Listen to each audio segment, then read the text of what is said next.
let's go over the rubric that I've put together for your final paper. And I've sent it to everybody. I sent it to you in email, and it's also in doc sharing. So it's pretty much what we talked about. There shouldn't be any surprises here. And as I said, it's not set in stone because I inevitably encounter something that pops up more than once, or even once, but that I didn't think about. I didn't think about it happening. So I can't, I can't foresee everything that happens. So this is the basic part. The 2,500 word intro, the 1,000 word rationale, and that the remainder of the assignment is complete, that your MLA is meticulous. I don't want to see the word or the letter P for page anywhere because it doesn't belong in MLA, not in the body of the text. Relatively free of errors and typos and looks right. So I open up papers and I see there's crazy margins and crazy tabs and crazy fonts, and it especially happens in the works cited or when there's a copy paste thing going on, and the author doesn't bother to change the font to be all consistent. So when I open it up, I want that paper to look right. I want the first impression to be, yep, that's exactly what I was asking for. You put me in the right frame of mind from the very beginning. And yes, I do check word counts on these things. So here, I've got it divided up into three parts: mechanics, content, and style. So the content, and I've got exceeds, meets, average, needs work, needs a great deal of work. So I want you to talk about skills, methods, and methodologies, and make sure you've identified what they are. Use the Griffin text, and get your examples in there. Use your own examples is best, and then talk about the crossovers. Because, so what was I thinking about? When somebody uses textual analysis for a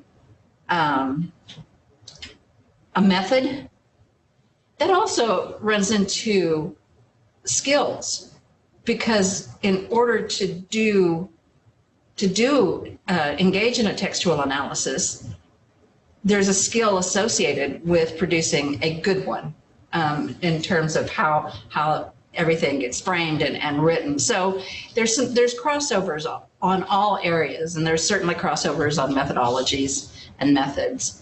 And you can see both things occur. So if you're using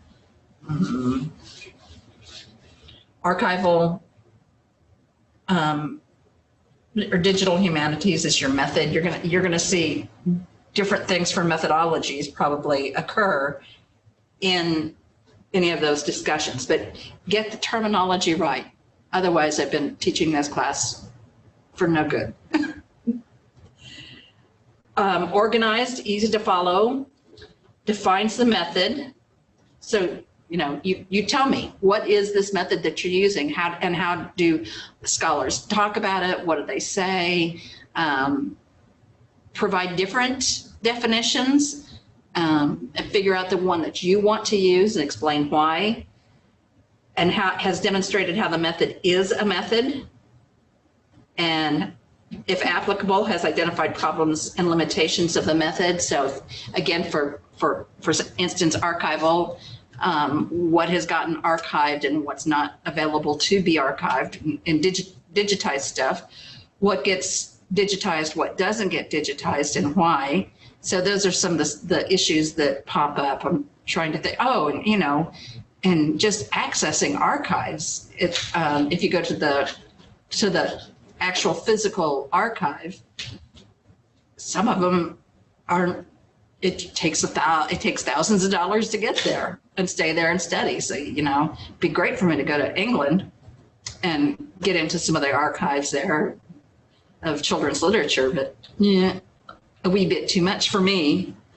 And then that your scholarship is sound scholarship and that you've used it well and wisely.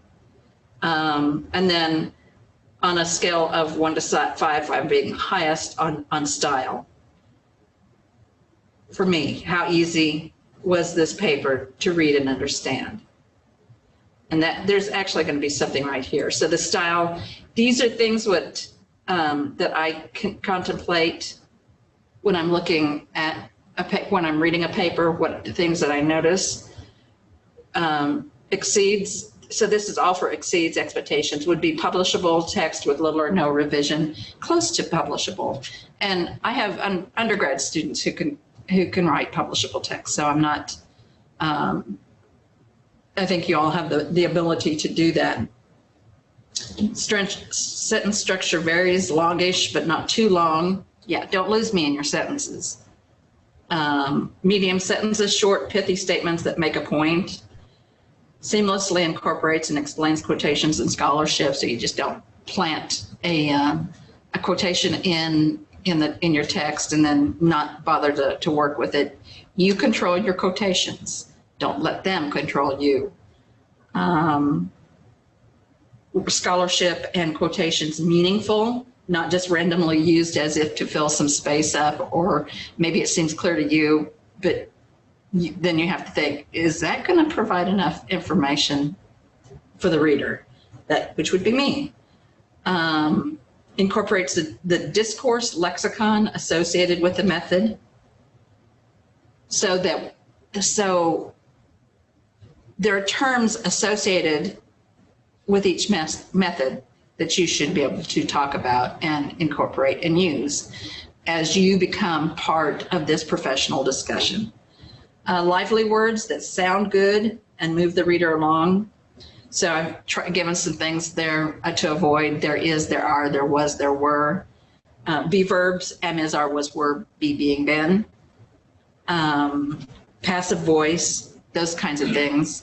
And then, use words that pop and beguile. Now you have to figure that out. It's one where you just sit back and say, wow, did I just write that? Is that really? And you'll know it when you write those sentences. Avoid word goo. So if I have written on your paper, I don't know what this means, or you lost me here, or you need to break this sentence up, or I'm confused, or any of that kind of stuff. If you see me write that, it means the sentence has been too long, too hard to follow. And sometimes it means that the language is just, it's kind of like, I describe it as revving up an engine. You want to say something, so you get stuff going, you get it going, and you get it going, and you get it out. And then it's this really long sentence that you've gotten out that doesn't make any sense because the beginning doesn't necessarily match the end of that sentence. And it's just words in there to kind of fill space.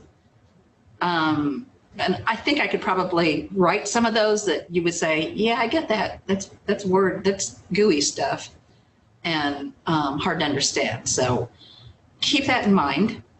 Think about how you structure your sentences. So questions about the rubric? Does it sound like it will give you some direction as you go through it? Yeah. I have a question concerning intro. So I remember on mine, you said that for our intro, we won't mention the course. That's correct. So yeah. So the introduction is nothing to do with the course. It is to do only with the method. Yeah, only to do with the method. Everybody repeat. Only to do with the method. Gotcha. Okay.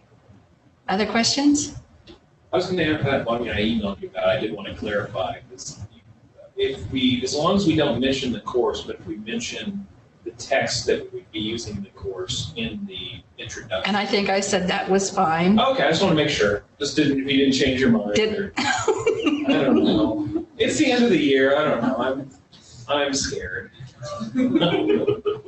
Have you done anything that have you gotten responses from me that frighten you? Not yet. But there's always that last one. And actually, that's what makes graduate students do what they do. It's that constant, I'm not going to get it right. That's exactly, I know, I still do it. It's like my life's a Woody Allen movie. I'm always doubting everything. Oh, so that doesn't end after we get our degrees, that just continues. I'm afraid not. Lovely. Happy. There's one where one of the characters runs downstairs and he's like, I'm dying. You're like, right now? He's like, no, eventually. I know I'm going to screw this up at some point. I know. Yeah. So that's what I'm looking for. And I don't know what else to tell you. But okay? Okay. And I know that this stuff is kind of, is that word, subjective. And I also know that some published articles I've read, I would not give an A, not by any means. I've read some. So it is subjective.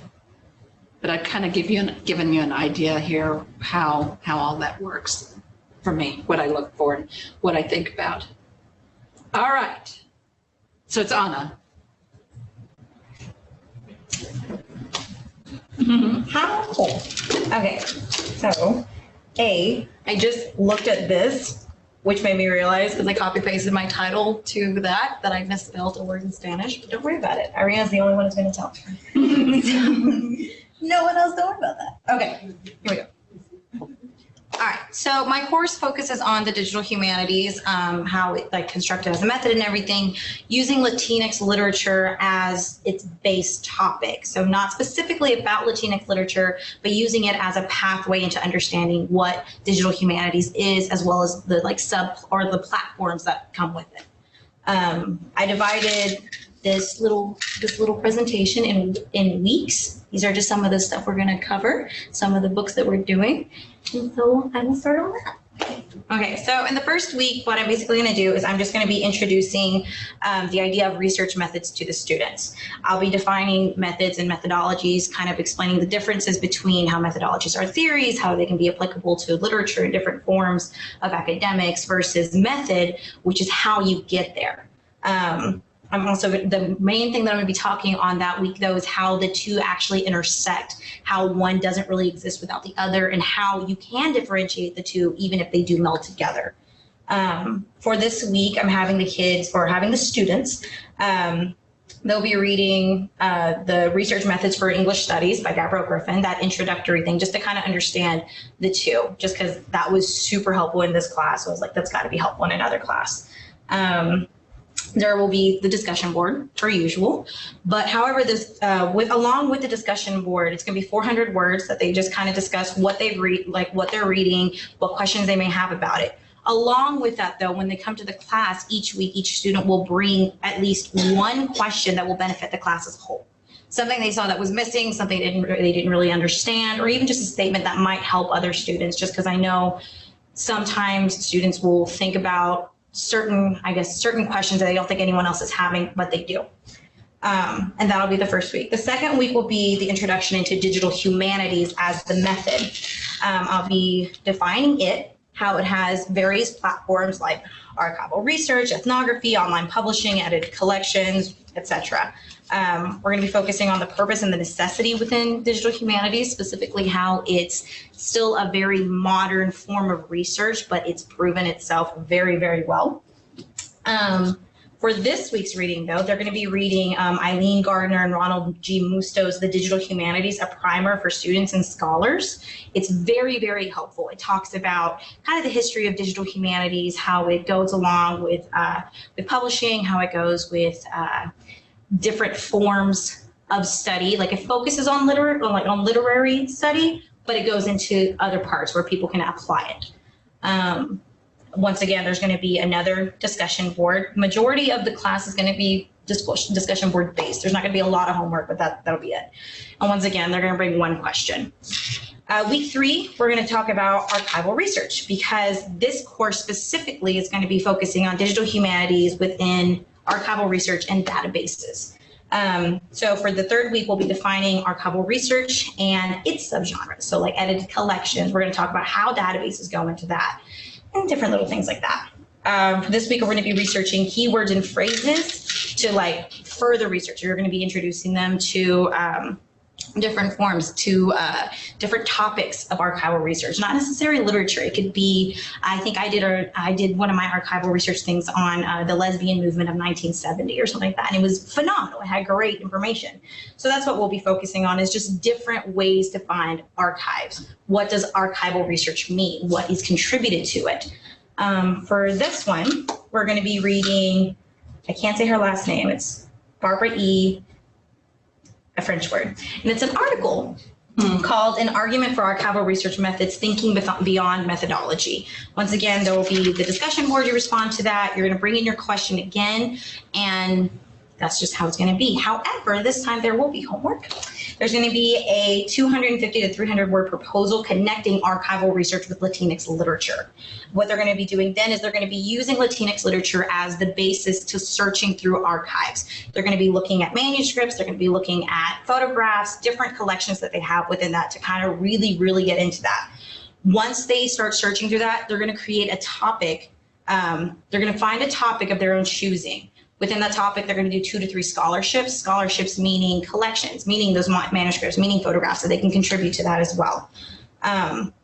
And basically what this is to do is to show that they're getting a grasp on how to research for archives. They're understanding what to look for, what keywords to start kind of keying after, things to look up, people to look up, different little things like that. Week 4 is going to be continuation of Latinx literature and archival research. But it's going to be, now the topic is 100% introduced into archival research. So we're still doing archives, but now we're heavily depending on Latinx literature to understand the depth of the work that's going to go in through it. For this class, what we're going to do is we're going to be reading the Oxford Book of Latin American Short Stories. It's edited by Echevarria.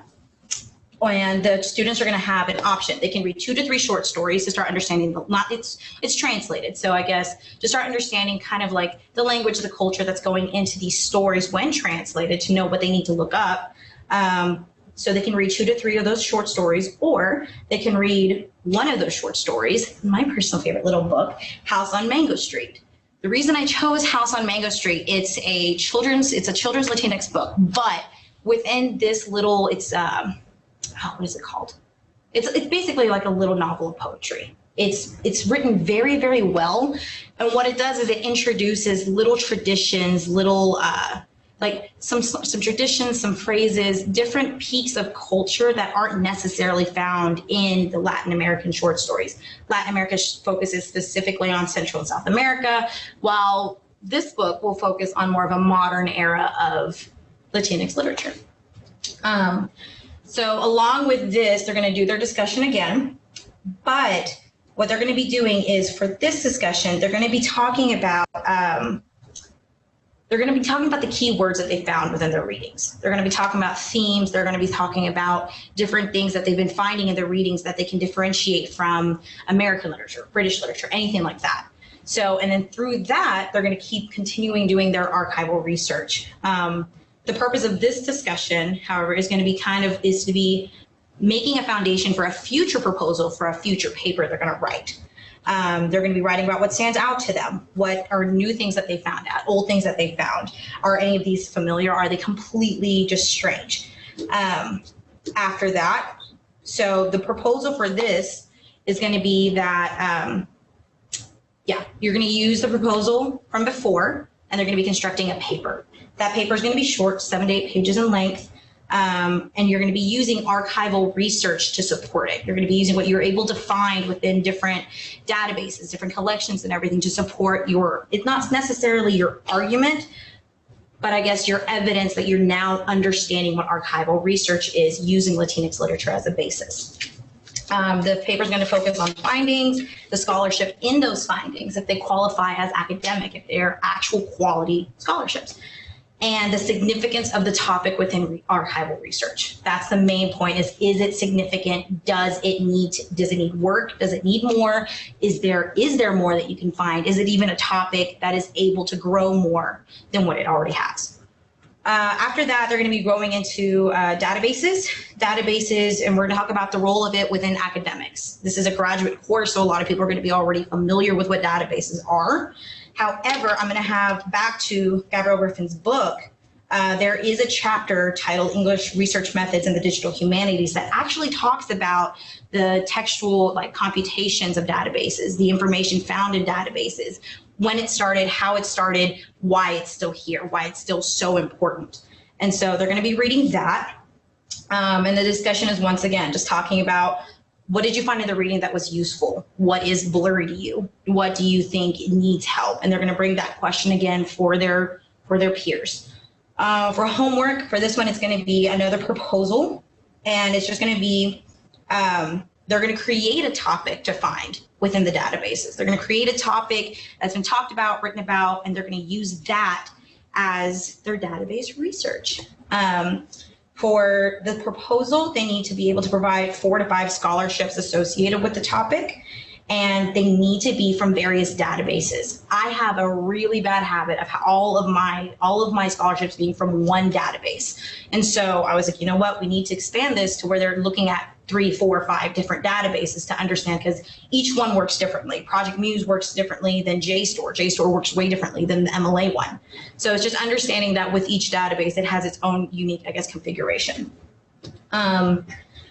After that, we'll do, the next week is continuing in databases. So then we're going to be introducing Latinx literature into it. We're going to be reading Digital Humanities, Digital Hegemony, Exploring Funding Practices and Unequal Access in Digital Humanities by Martin and Runyon. This talks about specifically what's lacking in digital humanities when it's considering culture, race, ethnicity, different little things, which I think it's very important considering we're using Latinx literature as the basis. And so once again, they'll do their 400 word count for that. They're going to bring along their question, and they're going to do their paper for this one. And this paper, they have an option. They can use the topic that they built before, or they can make a completely different topic. If they want to do a different topic, though, they have to email me. They have to make sure it's actually something that's good. It can't be just something pulled out of the air. 7 to 8 pages in length again. And you're going to use the findings in the databases for supports. This one's going to be a little harder, though. It's going to be 10 to 15 scholarships. And it's going to focus on the argument of the topic with evidence of extensive research through databases for that topic. Once again, multiple databases. The 7th week is kind of finishing up that discussion of databases. The 7th week is going to be more student-led. It's going to be talking about, each of the students are going to bring in their questions about what they're having trouble with databases. A lot of people have troubles finding specific things because of keywords. So they're going to be talking about how they were able to find these different things. It's going to be also, they're going to be bringing in 2 original topics to research in Latinx literature. These topics can either be super supportive or they can be thinly supported. So it can be, something that's super common to research, something not that easy to research or find. If they choose the thinly supported topic, though, it has to be promising. It has to be able to have some type of support somewhere. Sometimes topics need to grow. Sometimes they can't grow because there's not enough to go off of it. Then we're going to be discussing the final project, which is broken down into 2 options. They can create either an archival collection revolving around Latinx literature from an original topic that they have created. It's going to revolve around the literature, mirroring what they found in the beginning of the semester. So they're going to start mirroring, these collections that they found. They're going to add photographs, manuscripts, anything that they can make to make it a significant collection, a significant archive. They can get as creative as they want, but it still has to be very, very, very academic. And there's 15 to 20 sources, but those sources can be literature, photographs, anything. The second option is to write a research paper, and it can be over the topics that we provided earlier in the class. And this one, so the first project will concern archival research. This one will concern databases. This one will be 3,000 to 3,500 words long because it's torture, but they can do it. And it'll be 15 to 20 sources minimum, once again. And then after that, we will have our final project presentation. They will all present their project to the class. It's got to be 10 to 12 minutes long, with understanding that you're going to have 5 minutes of questions afterwards. They have to be prepped to be able to understand, like, well, how did you find this? Why do you think this is significant? They have to be able to be ready to like address those questions. The PowerPoint can be, or the presentation can be made with anything, just like this class, but I want them to treat this presentation as professional as possible. You're presenting something you found, something you created, something that you take pride in for your work.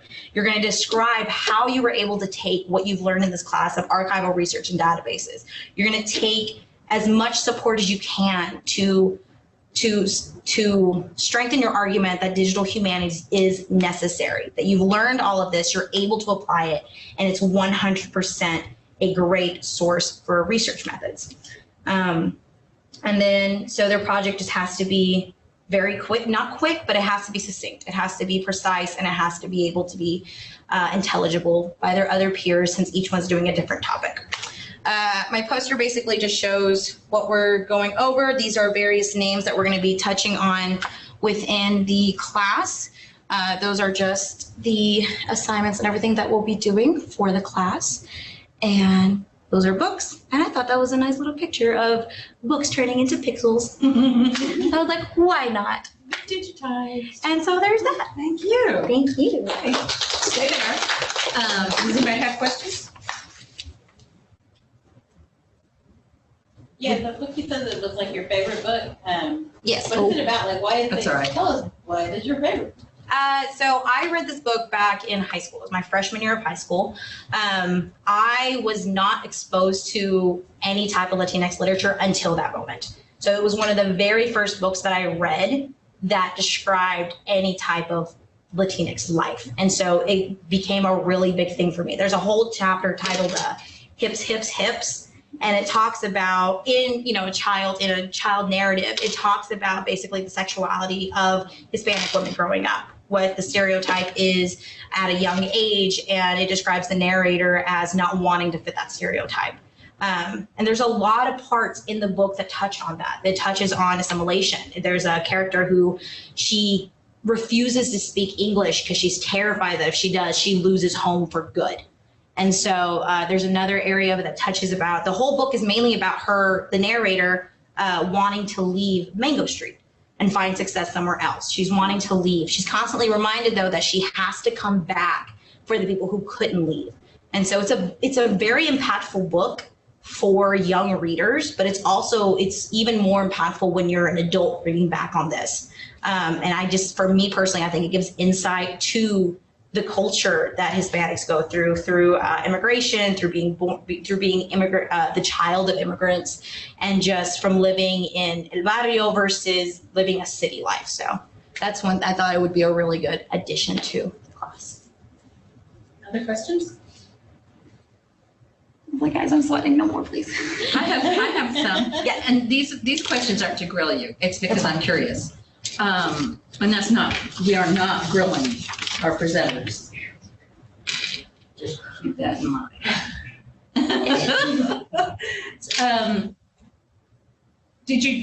What kinds of things have you found in the digital archives that would be helpful? So one of the ones, something I'm finding a way to meld it into is there is a Smithsonian archive that talks about like Day of the Dead and different Latinx cultures that go beyond Mexico, which I thought was very, very interesting, because a lot of archives that I'm finding revolve around Mexican life.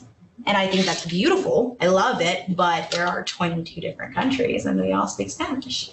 So that was something that I found that I figured would be helpful, just because it starts giving into it gives insight into how this culture is all interconnected, but it has its own uniqueness.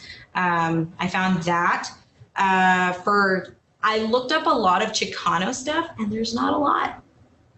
There really isn't, which really made me sad, because I figured there would be more from the Chicano movement than there is. And so that was something else I found there. A lot of it is though in archives more than databases. Databases is more methodology than it is method. But method-wise, archival research has more with Latinx literature than methodology does, or vice versa. Say. So it's pretty hard to come by primary materials. You're able to find your primary materials, but they kind of start to meld together. They're more or less, the topics aren't too broad, which I thought would be good for this class because it's like an introductory class. It's not too broad. But if it's wanting to be, like, if you're wanting to really like actually make this a collection, actually make this an article or anything, like you're going to do some heavy research for that. Great. Thank you so much. Thank you. All right, I am gonna show you all something that might help with those statistics that she was talking about. Okay, here it is. I typed in the term interpolation, which is a term used by Louise Althusser, a Marxist. And if you look at if there, you'll see sometimes it's plum X metrics. So you can tell a little bit of what's going on. It says here, abstract views, 677, full text views, 123, link outs, 33, exports, saves, 27, readers, 1. I don't know what that means.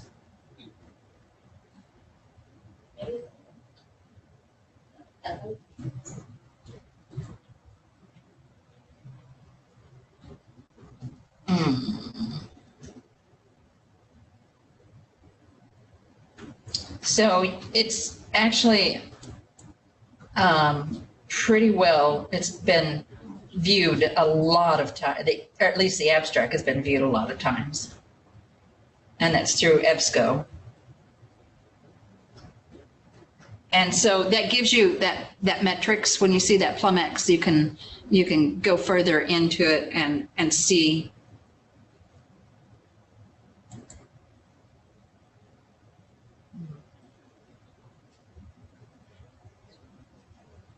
So now my search is going to show up on this plum X thing. So I bet there's people out there that just like refresh. Maybe. Although it might not do. 40,000 people. I like the fact that there's 600 abstract views, but only 100 full text views. Right, and that's because they read the abstract and said, that doesn't fit. Yeah. So I thought you would like that to know about that, just for the heck of it. All right. Got another viewer. Yay! There you go. All right, who wants to go next? Okay.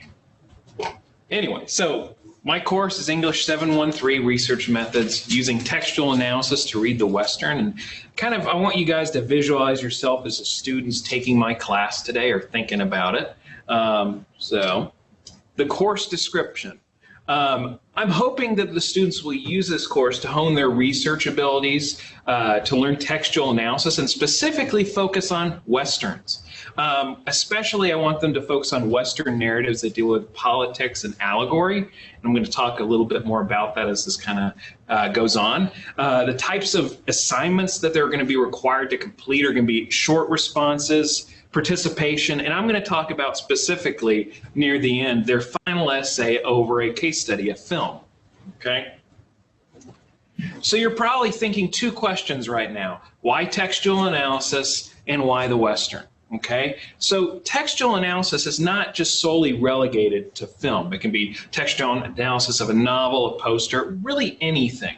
But I want them to kind of focus on how to comprehend visuals and how they communicate the message to an audience, the meaning behind them.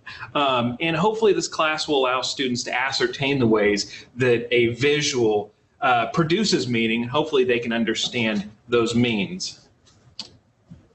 So you're also probably thinking, why the Western? And specifically, I want to make this, very apparent. when I say Western films, it's not like all of the United States Western, Western type of films. It's like cowboys, okay, Indians, stuff like that. And so why the Western?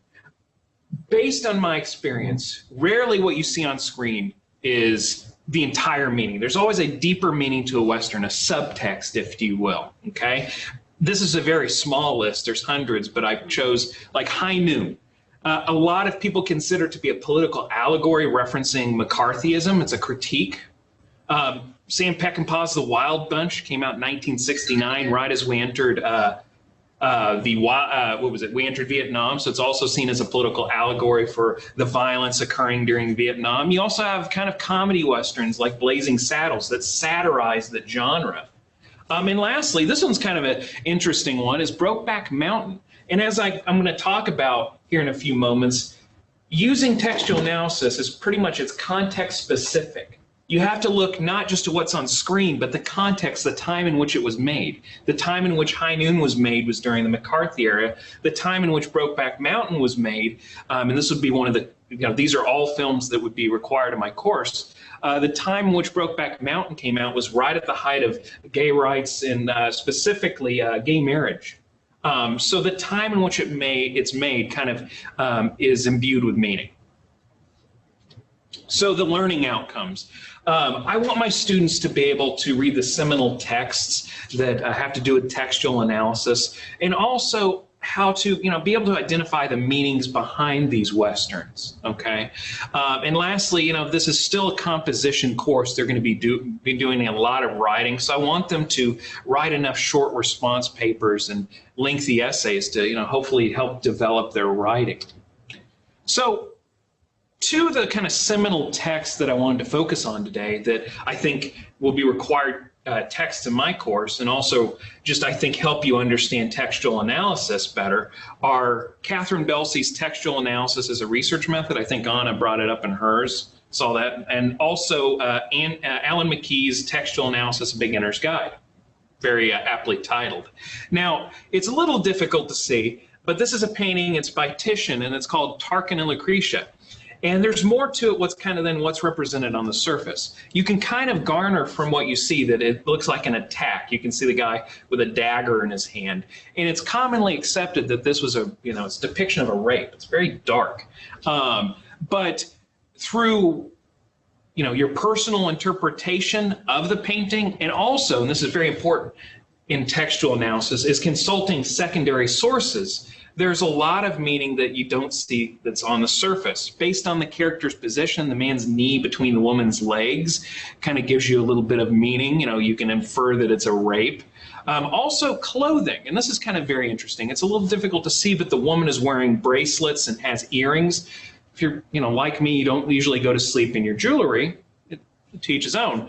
But what was interesting, after consulting secondary sources, Belsey, she basically came up with the conclusion that there's a couple meanings you can draw. One is the female's the object of the gaze. She's wearing, she's scantily clad, she's wearing jewelry, but also it places her within a position of class, a position, basically a social position.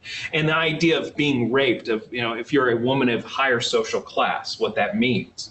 And there's also, and it's a little difficult to see, a figure in the background behind the curtain.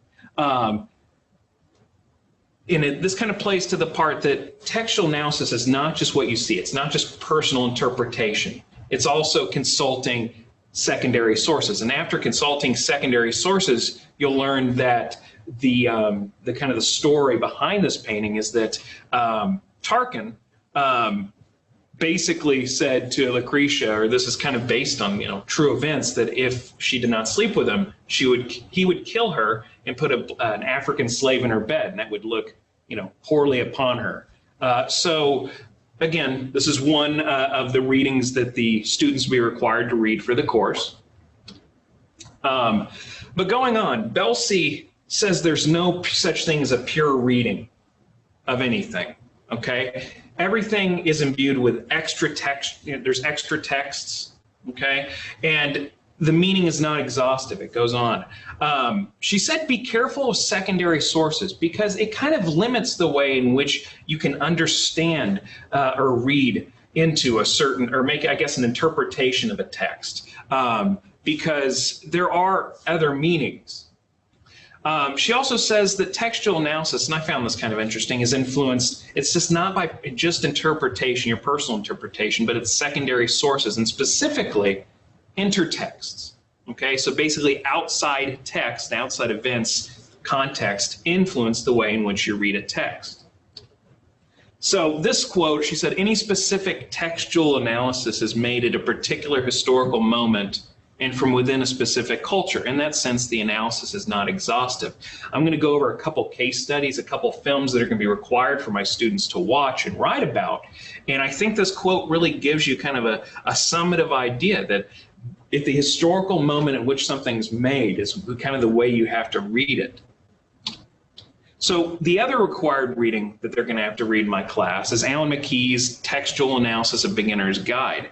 And he makes the point that textual analysis is something that you don't just see in one field of study. It's in cultural studies, mass media, cultural studies. And he says that, and this is kind of his link to Belsey, that there's the influence of intertext. That's kind of the commonality, the thread that I'm seeing through a lot of my sources, is that intertext, these outside sources, play a part in the way in which you understand the meaning of a text. It's part personal interpretation, part consultation of intertext and secondary sources, and part of it is context.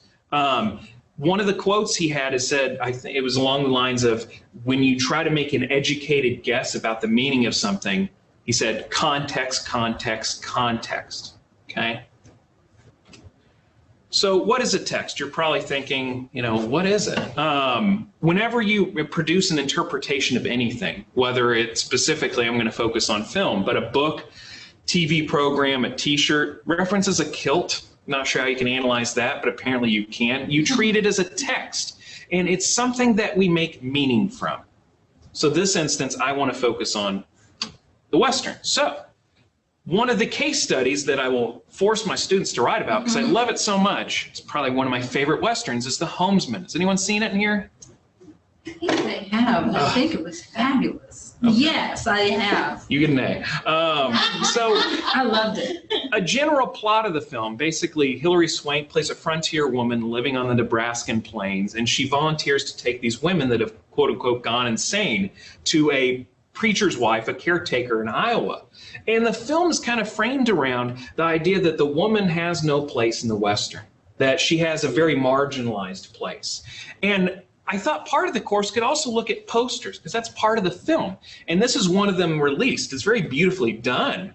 But if you look at character position, kind of like in Tarquin and Lucretia, you'll come to the conclusion that, again, this is a Western. The Western is very much a man's land. The woman is kind of subservient. She's second place. She's sitting in kind of a submissive position on the ground. And after watching the film, this is something I think you can come to the conclusion of. If you have not seen the film, it may not be as apparent, but you have to consult the film itself as another source. Now, I know you haven't seen the film. I'm going to spoil the ending, but I kind of want you to do a bit of a textual analysis here. Okay, just a second. And I'm just going to show a minute of it and give you a little context. On your computer, you need to get Grammarly. I write pretty much all day, every day. Okay, so a little background. During the film, Hilary Swank, who's the woman in the film, commits suicide. Because I don't want to give away all the background behind it, but at the end, Tommy Lee Jones is carrying her grave marker home, where she'll be buried, and he's about to cross a ferry at night. Okay, so he's carrying it with her. He's drunk. Okay, and let's start about here. So he's on a ferry. He's dancing. Make her dance, wiggly wheat, scatter her religion. You boys know the wiggly wheat? Yeah. Get on up there. Oh, Charlie, he's diamond man. Charlie, he's a dandy. Every time he goes to town, he breaks scales and candy.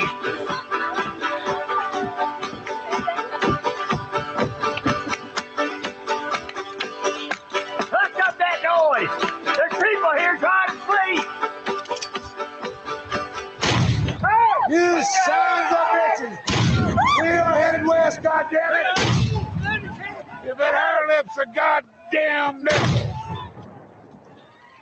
Oh, Charlie, he's fine. Charlie, he's dandy. Every time coach brings it Charlie here, Charlie there, Charlie here. Oh, God, every time brings it. If you don't know, Sean. So these are literally the final seconds of the film. It ends on that image of a random person kicking Hilary Swank's character's gravestone into the water. Now, after consulting Belsey and Alan McKee, you know, there's a deep symbolism behind this. Once you understand the background of the film, kicking the woman's grave into the water is essentially saying she has no place in that world. So, you know, that's kind of, I think, an example of a visual. I would have my students maybe either focus on one scene or one image. Briefly, High Noon, that's another film that's kind of required viewing on the list. Basically, the plot is Marshal Will Kane is tasked with defending the town from criminal Frank Miller. Based on this film, you may watch it, it seems like every other Western you've seen. You know, a sheriff defends his town from a criminal. But the film is also known as a political allegory against McCarthyism. And in order to find this out, you can't just do a surface reading, just on your personal interpretation. You do have to do secondary research. There are conflicting accounts, though, of its political allegorical meaning. A lot of people find it as an allegory discussing the Korean War. So secondary research is key, but also context. If you watch this film today, it has a different meaning than it did in 1952 during the McCarthy trials.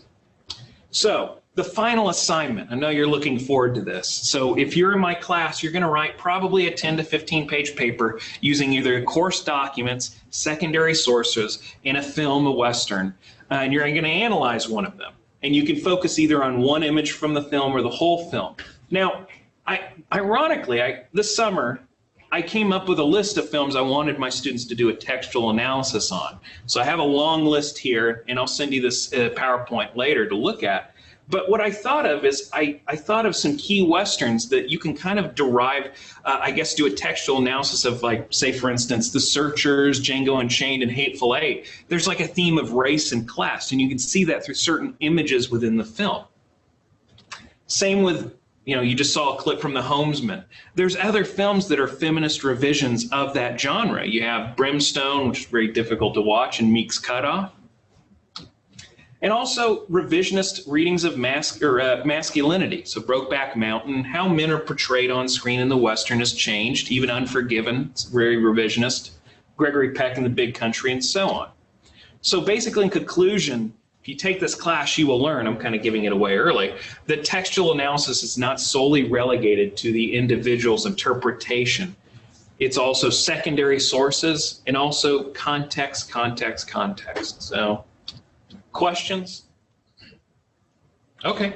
So, in terms of the actual course structure, is it just rigid to, for instance, like the movie about race and gender? Does it have to specifically focus on race and gender, or can you use those movies to relate to themes that are prevalent in society today? Yeah, I wouldn't say it's rigid, but I guess, you know, it would depend on the film because, like, you know, I brought up Django Unchained and Hateful Eight were very much products of their time in which they were made. But you could also make the argument a film as old as The Searchers, which came out like 50 years ago or more, is still relevant to today. So yeah, I wouldn't say it's rigid. I think you can definitely see the meaning of, you know, Westerns made 50 years ago today. Because, I mean, McCarthyism and certain administrations right now might, you know, you might draw a parallel. So, but yeah, interesting. Anyone else?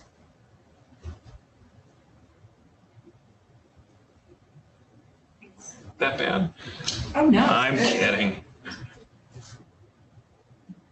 I will make one comment that has to do with secondary scholarship. That's what the new critics, you know, they said, no context, no historicizing. Keep your hands up. Keep your eyes on the prize, and the prize is the poem. I know. And that's such a how rich is our understanding now when we put it in that contextual historical I mean, understanding. if I can't use context, there's no class. I mean, it's, they lose all their meaning. It's, I don't think they're compatible without it. Except for when you find a found, get a found item that you don't have any idea who wrote it, who did it, there is that. Think about in the future when after the apocalypse and there are going to be various films left around and no history, and somebody's going to pick one up and say, what were they trying to say with this? And then they don't have any historical context because history's been destroyed. And, Belsi brought up, it was interesting. She said, they will take on new meanings. It's not exhaustive. If you look at something, I think she was talking about the representation of the female nude has different meanings than it did, 300 years ago than it does now. Yes. And so it's, I think what's fascinating, at least about these films, is that, although a film as old as The Searchers, it talks about racial miscegenation, and it's still a topical issue. Yeah. And a word about Westerns and women. There have been some big misconceptions about the roles of women in Westerns and how they play and how they're perceived. So The Virginian, one of the first novel length Westerns, and that The Virginian, he's so romantic. It's unbelievable. He picks out he courts her with letters. He sends her letters all the time. I can't remember her name. He picks out her wedding ring, and he puts together just a divine honeymoon. And he is incredibly romantic. So it really dispels, and if you look at a lot of Westerns, written Westerns, film is the one where it changes the role of women. Yeah. But if you look at these, that marriage and women, they're good to go. Yeah. A lot of them. So interesting. I'll have to look that up. I need to it's on my list now. Okay. Virginian is, I think, really fine. Okay. I've heard that. I need to follow through. Okay. Virginia. Okay. That's all from me. I just wanted to also kind of continue that what you said about the new critics, and I thought that's kind of going away, or is that not right? No, it went away a long time ago. There's hardly anybody. I mean, I will have students on occasion do strictly textual analysis, but they're always going to bring to a text what they know. Yeah. Can't unring the bells. Because in the context, I agree with the context that helps to understand it. Otherwise, I guess you understand it to an individual, but it's not really relevant as much. Okay. Okay.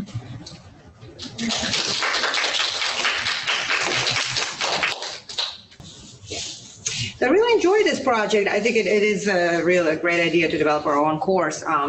Methodology and theoretical part is a little bit less enjoyable, but I understand it's really important, and it was very helpful. So the title of my course is Unveiling the Iron Curtain, Soviet Totalitarianism Through the Lens of Comparative Literature, and it's a bit of a mouthful. It's a long title, but I hope it's provocative enough in order to catch the attention, especially together with this image. And the course is the purpose is to gain understanding into the method of comparative literature and to use it in order to explore the literature of the Soviet period and to compare it with other literary traditions and to put it in context and also to understand the cultural context of the period. And before I go more into the actual field of comparative literature and define it deeper, we have to make clear the difference between skills, methods, and methodology. And skills is the abilities that the students need in order to conduct research effectively, in order to make presentations, in order to look for sources, and to write a successful project.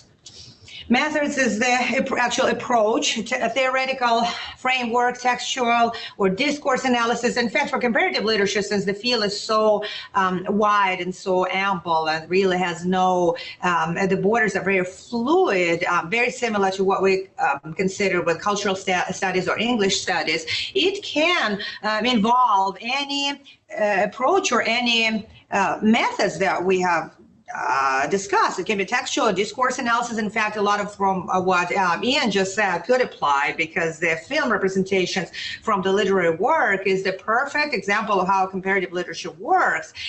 You would compare the literary work with the film version and see how it might acquire a new life in the film version.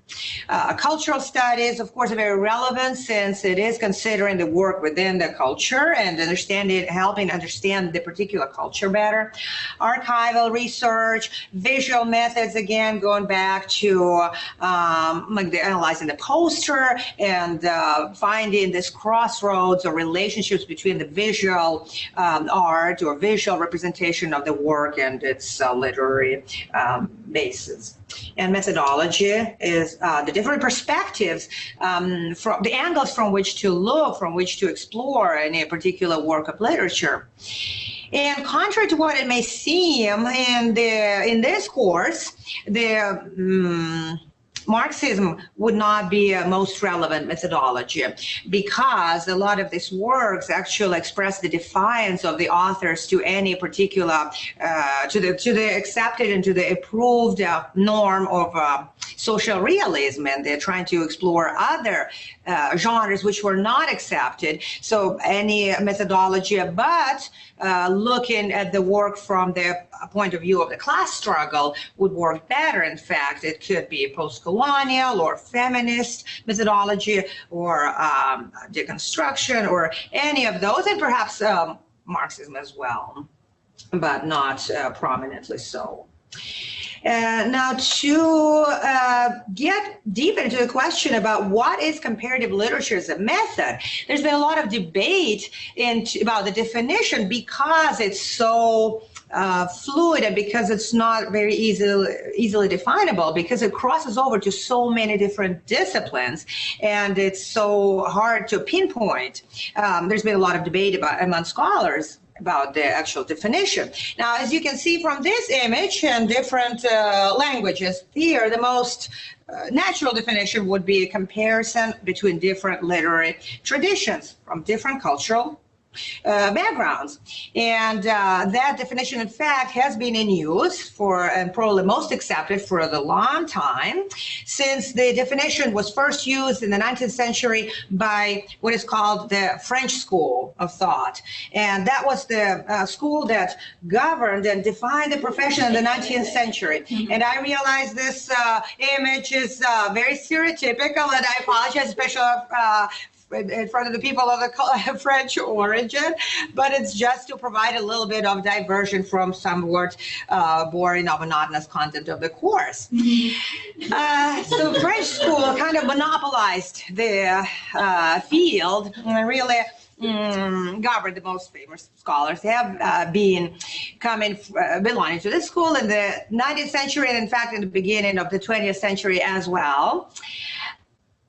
And they naturally gave preference to the European traditions and ignored the smaller countries or the literatures of less prominent languages until very recently, in fact.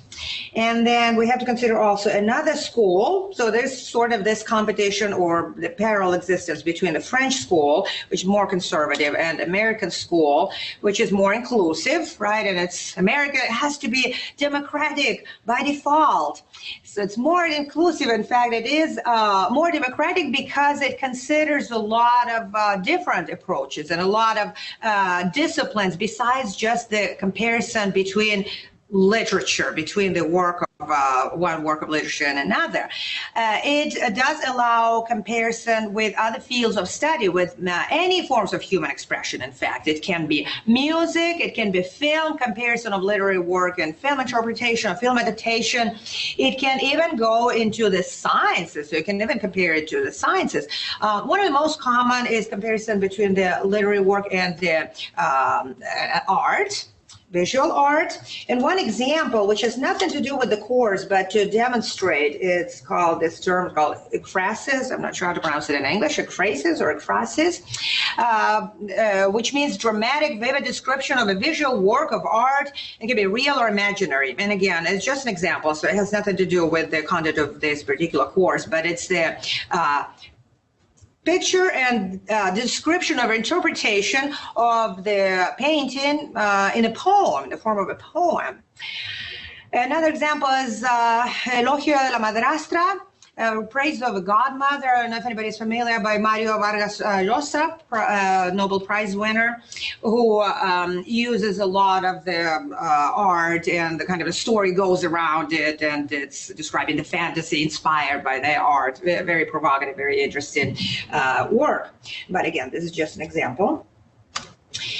And now going more into the scholarship and the required reading for the course. And this is perhaps one most important work of scholarship that is their main authority, referenced a lot by many other scholars on comparative literature, in the field of comparative literature. And Stephen, it's very hard to pronounce also, I don't know, I'm sure, Totosi Desepetnik, who explains the theory and the matter and the application. And he also defines general principles of comparative literature. And some of these principles, in fact, I do put all of them very briefly. There are 10. First one goes that in the study and research and pedagogy, it's not the what, but rather the how that is of importance, which means the method. And I find this a bit controversial because, from my point of view, in comparative literature, because it's so non-definable, not very specific and not very rigid field. It's in fact the subject matter that's more of importance. And you kind of have to look at any particular work of literature and decide which method would work, dependent on the work, or dependent what you think would work best. And in fact, I did find in some of the other articles the contradiction to this method, because some of the other scholars believe that it's more important to consider the subject matter, and based on the subject matter at hand to define the method. So that's actually just introduces the point of debate that still there's a lot of disagreements about certain postulates or certain principles, the principles of comparative literature. So it represents the disagreement that still is going on among the scholars. And I would not particularly agree. So he doesn't really go into the explanation, so I would have to look at it further about what he really means. But well, method and theoretical framework is of primary importance for him. The second principle emphasizes the dialogue between cultures, languages, literatures, and disciplines, which makes sense because comparison implies the dialogue, and you would compare the you can find the equivalence for the literary work, you can find the equivalence between the character, maybe how it would be echoed in other literatures or in other the works from other countries or from other disciplines. The third principle would imply familiarity with several languages and literatures, and that probably goes without saying, because in order to compare, it would make sense to compare the work in the original, and to be able to, at least on the superficial level, to be familiar with the work of the original and really go first-hand analysis instead of going into the translation, which always adds something and possibly changes something. So it's already another field, another possible area of research. Translation studies, you can compare the translated work with the original, or especially with poetry, it's very common to consider different translations and to see how it can work. Some translators believe into more verbal translation, more literal translation, even if the form suffers. And others believe into the preserving the form and maybe getting away from the meaning, sacrificing something. But something has to be sacrificed. So looking at the original really makes most sense when comparing the original and the translated copy, or when comparing the work and its equivalent in another literary tradition. And in comparative literature departments, there are usually courses. It's not necessary to know the language in depth, but there are courses of reading knowledge that would help to get familiarity and get an insight into the work and to the particular question that needs more research. Another principle is interest to explore literature in relation to other forms of artistic expression, as well as to other disciplines. And I've already mentioned how it can delve into different areas and the multiplicity of relationships and crossroads and crossovers. And I think this is the most fascinating area why I like the field of the discipline of comparative literature so much, because really there is no and there's so much liberty. There's practically the freedom to go into any field, even science, even though it does not completely make sense. But there is ways, for example, to consider how Einstein theory might have influenced the literature. It has to make sense, of course, so it has to be reasonable. Of course, context has to be considered. But it's just so fascinating that when you read the work, you can find the multiplicity of connections that it can make, the multiplicity of dialogues where it can enter. And it really, to me, it really enlarges your understanding of the world and your understanding of your literature, of the literature of your primary study, as well as other literature. So it really makes you a more rounded individual, and that's what I hope to convey to students in this course, to enlarge their understanding of the literary tradition of their country, as well as the other cultural contexts, cultural traditions, and literary traditions. But of course, it also hides a problem, a controversy, because it's impossible to be a specialist in all of this area. So you have to be careful about how not to go into a too general area and to avoid being superficial. The next principle is study of single languages and literatures in comparative context, but with a special focus on English. And it can really sound Eurocentric. And that's how it's been for the longest time. The other literatures were just simply disregarded. But it's not what is meant by this. It's just English has to be considered for practical purposes because it's lingua franca, and most translations, usually the first language to be translated is English. So this is the easiest language and the first language that comparatists from other countries would have to learn in order to be successful in their work. And then focus on literature within the context of culture, and that's another aspect that fascinates me, because reading literature in this case, if we consider One Day the Life of Ivan Denisovich by Solzhenitsyn, I think you mentioned it before also in the class discussions, it really helps a person not from the Soviet or Russian background to understand the difficulty that the inmate had to go through, and not simply the difficulty, but the bare impossibility of existing in those circumstances, and how you can still make it work and even call it happiness. And as I said, it really enlarges enlarges not only your cultural horizons, but also increases your levels of tolerance or understanding of human experiences outside of your own world. Then what's perhaps even more important is the inclusion of all other. So outside of the narrow definition of comparative literature, it's not just the literature, it's not just a comparison of literatures with other forms of human expression, but it's also including all other forms of expression. It's including the sexual marginality, or any sort of marginality, or any sort of some minority in the large sense of the word. So it can really be not necessarily a comparison with other cultures, but it can be finding subcultures within your own culture. within your own society. Method in interdisciplinary study. In fact, it's so interdisciplinary that it just branches over into many other different areas. And it implies that the first subtype, the first method is the interdisciplinarity, which means the comparison with other fields of humanity, but within the kind of this framework or the umbrella of humanities. Multidisciplinary approach would imply comparison with non-humanity subjects, so comparison with sciences or, well, sciences would probably be the most primary example.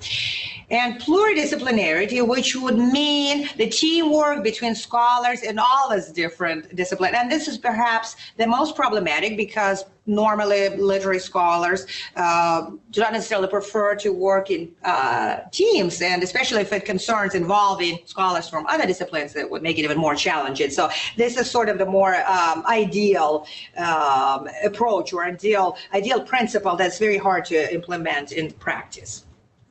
And two more, the implication of context of globalization versus localization and a certain conflict that it implies, because globalization is just such a pervasive phenomenon in all the spheres of life.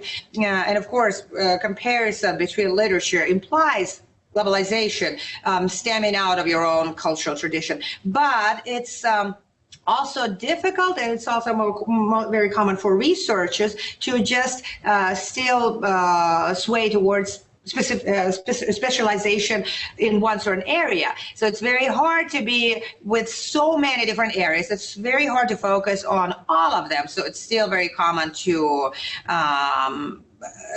sway towards the narrow specialization and towards this localization. So finding a balance between the two is also an area of debate or possible development in the future.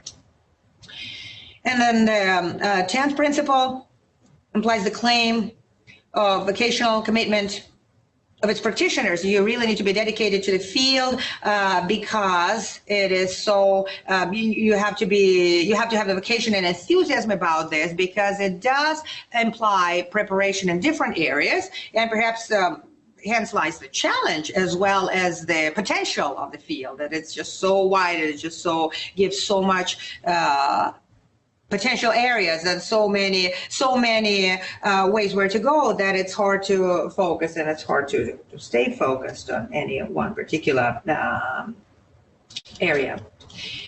And I'm coming to the final assignment. I don't quite have the exact plan, detailed plan of the course, but the final assignment that I have thought of would imply representing a character who could give an insight into the epoch, into the cultural context. So the final assignment would either consist of 2 parts or would be an option between comparison of the work or looking at researching the work within the cultural context and using this character to explain how it can help us gain understanding into the culture. For example, again, going to the one day in the life of Ivan Denisovich could help us understand the life of Soviet prisoners, and not only that, but into the life of the common people who were, in fact, also inmates. All of the people were inmates of the regime, and also maybe provide a channel into the wider context of, and maybe put it into a more philosophical channel of thinking about what is freedom, and who is free, the person who is in the prison or the person who has the internal freedom, like the character of this work. But the understanding of the cultural context and of the epoch of the period is key in this assignment. And the representation would probably imply oral presentation, but also an explanation. But during the final presentation, during the oral presentation, the students would have to really merge with the character and really put themselves into the shoes, into the position of this character. And another... It's time to You're sorry. way past. Oh, I'm sorry. Okay, it's just the final one, just the dialogue between the character from a Russian work and the relevant Western equivalent. So it could be an example of Dr. Zhivago, who can be compared to Hamlet or to many other characters, depending on the student's perspective. Or considering the work with the film representation, which is not done by the Russians. So maybe considering how they could be interpreted and how loyal it is to the interpretation of the work, and even loyalty is even important. Sorry, it didn't seem like it's going so fast. It seems like it was so fast. 20 minutes. Oh, I'm sorry, I thought it was. I don't know, there's time for question. Questions? It's a heck of a course. Yeah. And it made me rethink comparison and what can be included in comparative literature. No questions. I just put everybody to sleep.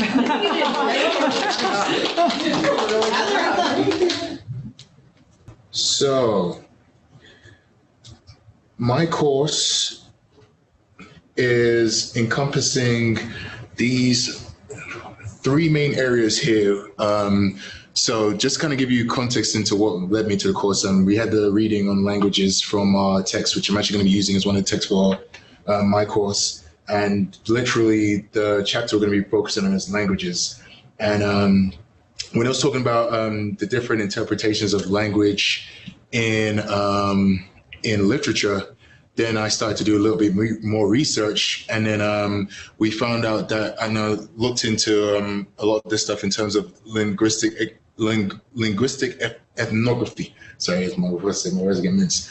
And it's an emerging field where there's different sorts of research being done into it. Most of it is looking into the classroom, and especially looking into fairness of treatment in the classroom, and seeing how linguistics in the way that people speak affect, number one, grades, number one, how they're treated, and number two, like affect how they are viewed amongst their peers, and the different way that the discourse can affect their peers. So for my students, especially when we're talking about like English studies, I kind of made the light assumption that some of them are going to go into the field of teaching. And I feel like this, especially when you're dealing with students, is actually helpful in terms of, number one, helping you as a teacher understand the different demographics that are inside the classroom, but also in terms of broadening your horizons. So in terms of the way that this is set up, it could be viewed as, okay, there's a one opinion where I'm trying to make you understand one section of people, but really it's trying to say that whatever assumptions that you have come into the classroom, you should embrace them. But at the same time, when you learn about the different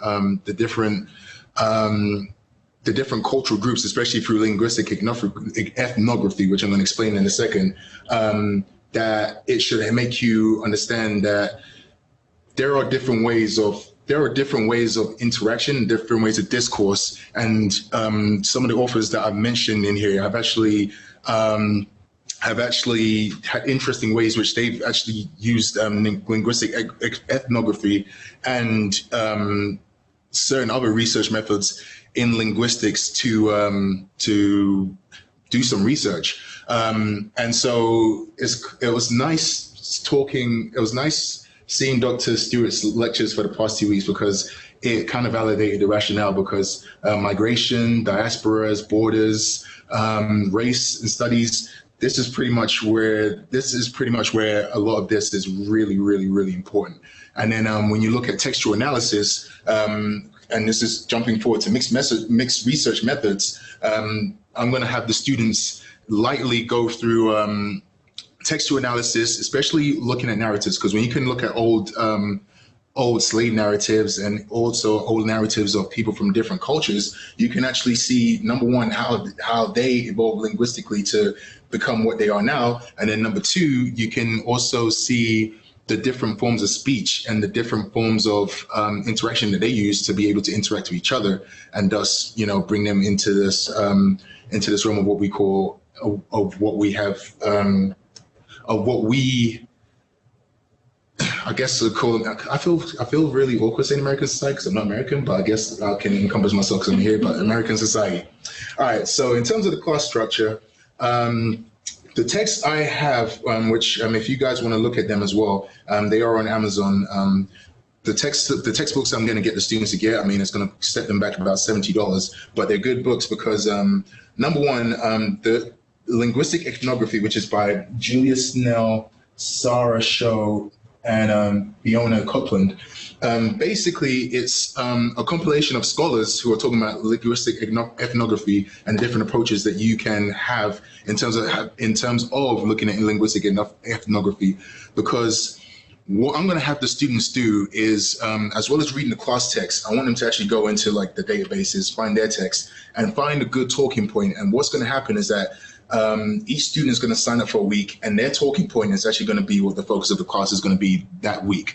And then for the first few weeks, I'm going to go through talking about autoethnography, linguistic ethnography, mixed research methods, just to kind of make them feel comfortable in what they're doing in terms of going out there and researching. But then after that, it's going to be like the learning is going to be basically happening through ethnography, which is immersing yourself into the actual subject. So that's through discourse with all the other students in the room, which I'm hoping are going to be different cultures. And then also, I want them to go and find a different culture group. So they can choose any cultural group that they want to, and basically do a linguistic ethnography of them and kind of look into the research how they discourse, research the different mannerisms that they have, and research how where they learned that from, and like evolution, but also relate it back to the text to kind of see if they can pick up on key things where some of these authors are talking about, and see if these things are true, or see if these things might be, or see if these things might not have as much depth into the research, as it should have.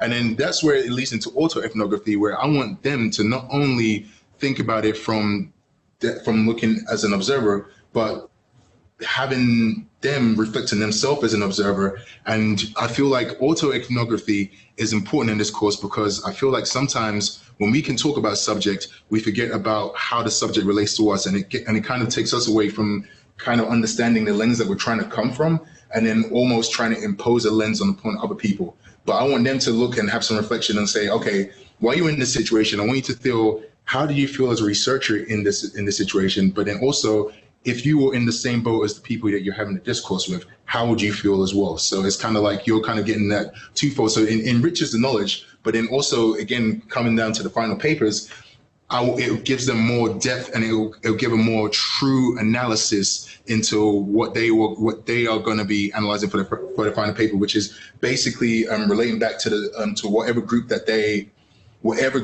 they chose. I want them to basically using the text, explain their findings, and again, either prove and solidify a point from the text, or disprove the text. And the thing is, that's with the students, I'm going to probably get them to lean to proving the text, because I feel like, again, especially if you're like a new grad, maybe disproving a text might be a bit too far-fetched. You might need to be like a PhD level to basically do that. So the class discussions are basically gonna. That's what's great. The class discussions are basically gonna follow a point. So whatever they find in the reading, so it can be like a little small section. So I know that it's kind of similar to the way that Dr. Stewart has us when we go for our text, kind of choose like a section and elaborate on it, or when we've chosen syllabuses and we've had to elaborate on that. And then it's going to open up the floor to the class, where what they will have to do is also read. They will also have to read everybody will have to read the same chapter. So then that way, like when you come to the class, you're not trying to guess what they're talking about, because I feel like if you have it where it's open like that, and sometimes then you have the students that haven't read the whole chapter, then you're gonna have a really blank class where the student who's read the chapter is like trying to basically get them to engage. So I want them to read it, so then that way everybody comes in with a really engaging conversation. And then after that, they were going to write a reflection. So basically, whatever they learned in class with the discourse, they're going to write and reflect on that, and then they're going to post it online. And then in terms of a discussion board, I feel like the reflections probably will go on the discussion board. I haven't really decided on that yet. There's certain things that I'm trying to still play with because with this, I don't want it to be I want it to be rigid in terms of it being a course, but at the same time, I want it to be, again, relating back to autoethnography, I want it to be a true approach where they are not so much locked down in trying to be the observer, but the observer and the observed in the same light. Because again, when we look at our subject in the humanities, it's one of those things where we have to bring the humanities back into the humanities and kind of understand the implications, especially like when things of analyzing literature. We have to be very aware of the social implications, and also like, you know, the way that some of the language and vernacular is written. So for instance, when the book Beloved, you know, there's certain vernacular in there that's used. And it's one of those things where it's good to use linguistic ethnography to understand the context behind it, because it gives you a richer knowledge of what was trying to be conveyed. It's not just a slavery book, but it's a book that has more meaning to it. But if you understand the way that they're speaking, then you can actually pull that meaning from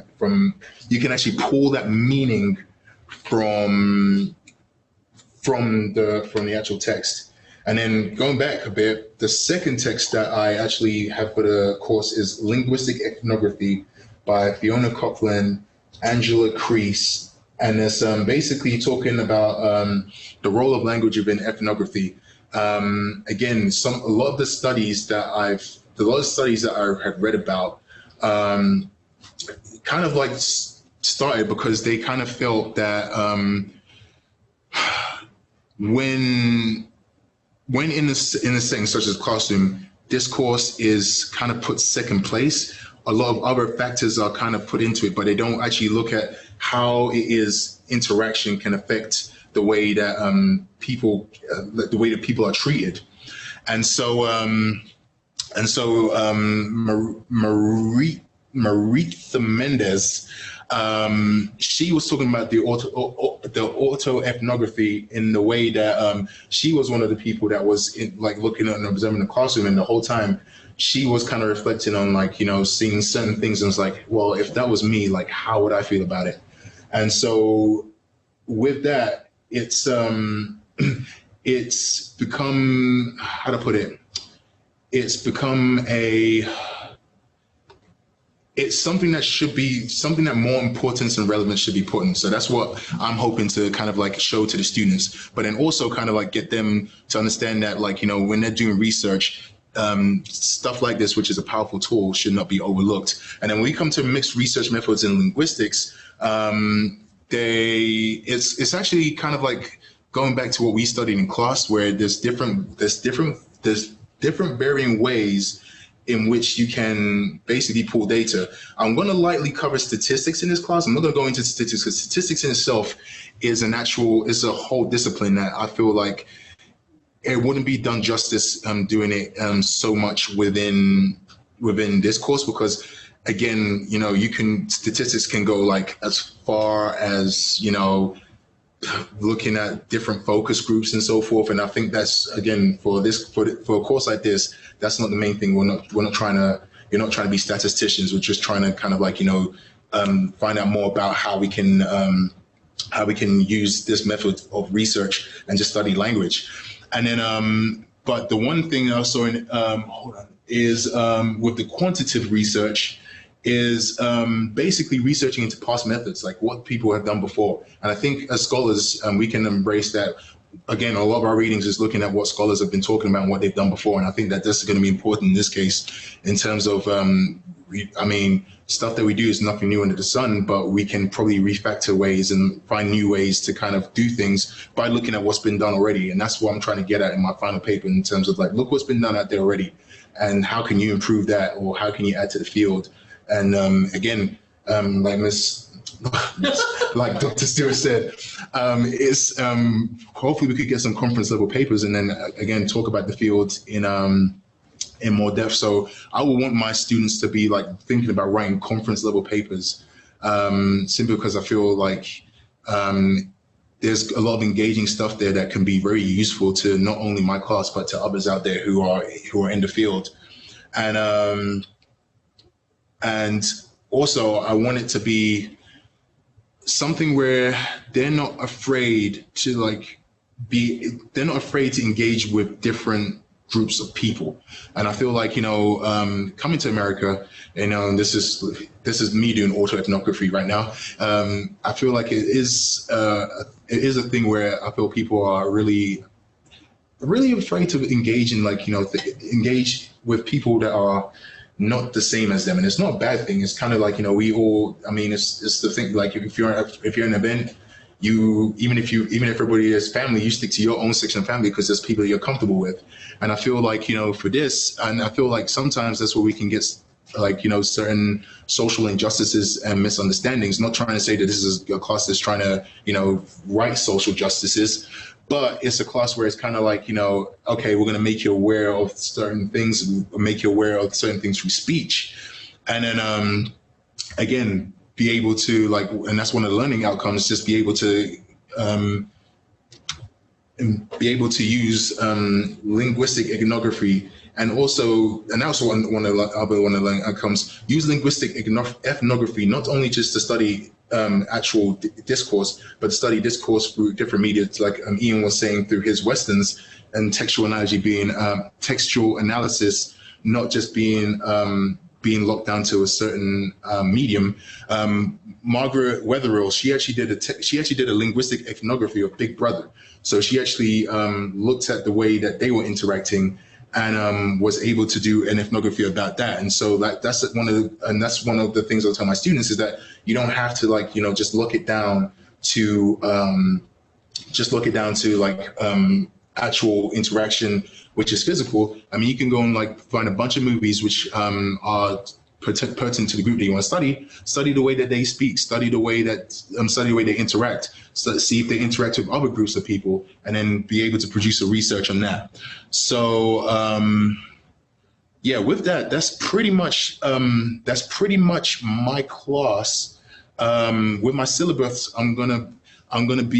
with my syllabus, it will have a little bit more thorough stuff on my class policies and so forth like that. I feel like as a teacher, I'm going to be strict, but I'm not going to be super because I know with grad students, everybody has lives. So I'm not going to be hey, if you don't come to class, you get up to grade or something like that. But I'm going to be pretty strict in terms of saying if you want to do well in this class, you have to make the effort to attend, be here. And because a lot of the class is going to be based on interaction. If you're not here to interact, how do you expect to learn? So. All right, questions? Anybody? So that would be within the ethnography, that would be focused on one language, or So basically, it will be focused on English. But the thing is, and this is where a lot of the text, when we say English, different levels of English become different languages to a certain degree. So for instance, the way that Latinos interact with each other could be a different language. They might be speaking English, but there's certain words that they use that not everybody else uses. Same thing with Asian Americans, the same thing with African Americans. There's certain vernacular that's used that's not common amongst different people. And the reason why this study is really important is because a lot of the researchers will kind of think to themselves, okay, so say somebody does speak Ebonics, does that mean that they have to change the way that they speak to fit into a certain mold to be able to be successful in the classroom? So for instance, if I came in and I was saying well, I'm not going to say it because it's very stereotypical, but either way, it's if I didn't speak, being in this class, if I didn't use certain words, does that mean I'm more likely to fail just because I don't know those words, or just because I have the same knowledge but just don't speak that language? I should be afforded the same opportunities. So it's kind of studying those different things and seeing how those dynamics work. Is it true? Is it false? Because the thing is, you can't go out and, when you have a theory or hypothesis, it's a theory or hypothesis. So it's it's theoretical. It means that there's a reason for it to be studied, but I can't come out and say, you know what, because I don't speak this way, that means I'm going to fail, because that's it's unproven. And so again, with linguistic ethnography, it gives you the tools to actually be able to like delve into that and actually figure that answer out for yourself.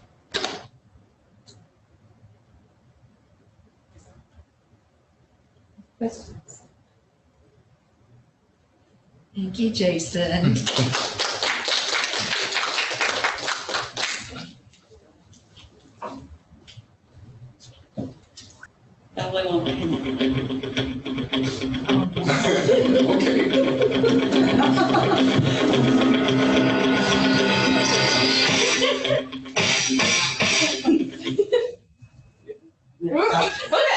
Who's ready to learn?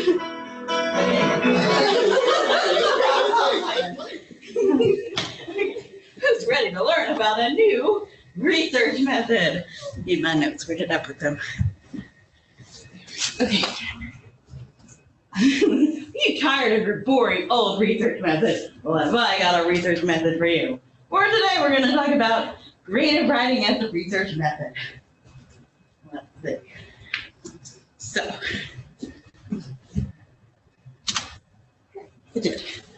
okay, so the idea behind creative writing, normally when someone's getting a creative writing PhD, they would have their creative work, like the novel or screenplay or play or poetry, plus this exegesis. I looked it up.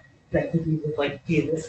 But define this like explains and justifies and goes through the research, like, you know, I did this because of this, and explains all of the whole process. So normally you put these two things together in two separate documents.